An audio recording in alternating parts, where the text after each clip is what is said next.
Assalamualaikum warahmatullahi wabarakatuh. Perkenalkan, nama saya Alia Fergus Mirayana Mira dengan NIM 24011440312. Konsumsi rokok masih menjadi salah satu tantangan utama dalam upaya peningkatan derajat kesehatan masyarakat di Indonesia.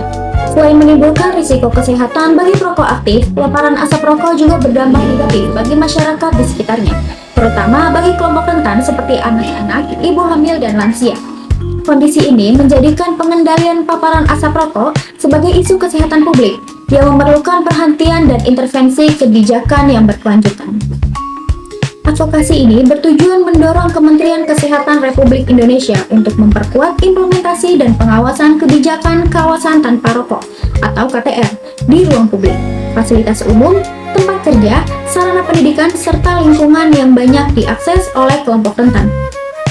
Dalam kurun waktu 1-3 tahun, advokasi ini diharapkan dapat meningkatkan perlindungan masyarakat dari paparan asap rokok, menurunkan tingkat paparan asap rokok di ruang publik, serta meningkatkan kepatuhan terhadap regulasi KTR melalui pengawasan, evaluasi berkala, edukasi masyarakat, dan penguatan kerjasama lintas sektor.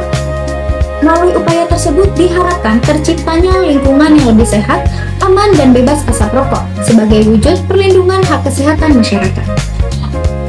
Berdasarkan penelitian yang dipublikasi dari jurnal Science of the Total Environment tahun 2024, menemukan bahwa asap rokok mengandung lebih dari 7.000 senyawa kimia dengan sedikitnya 250 zat berbahaya bagi kesehatan dan lebih dari 70 zat bersifat karsinogenik. Penelitian tersebut juga mengidentifikasi berbagai logam berat dan metaloid seperti arsenik, kadmium, timbal, nikel, dan kromium yang dapat meningkatkan resiko kanker, penyakit kardiovaskular, serta gangguan sistem pernafasan. Temuan tersebut menunjukkan bahwa bahaya rokok tidak hanya disebabkan oleh kandungan nikotin sebagai zat adiktif, tetapi juga berbagai senyawa kimia beracun yang dihasilkan selama proses pembakaran tembakau. Secara global, World Health Organization atau WHO melaporkan bahwa konsumsi tembakau menyebabkan lebih dari 7 juta kematian setiap tahun. Selain itu, setiap 1,6 juta kematian terjadi pada individu yang tidak merokok, tetapi terpapar asap rokok dari lingkungan di sekitarnya. Situasi serupa juga ditemukan di Indonesia berdasarkan laporan dari Global Adult Tobacco atau GATS Indonesia tahun 2021 yang diterbitkan oleh Kementerian Kesehatan Republik Indonesia bersama World Health Organization. Paparan asap rokok di ruang publik masih berada pada tingkat yang mengkhawatirkan.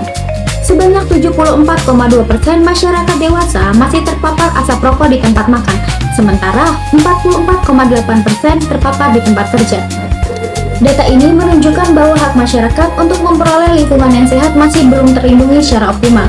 Temuan tersebut diperkuat oleh Survei Lentera Anak Indonesia bersama UNICEF pada tahun 2022 yang menunjukkan bahwa 97% masyarakat Indonesia pernah menjadi perokok pasif. Namun, sebanyak 84,7% responden mengaku tidak berani menegur perokok yang merokok di dekat mereka.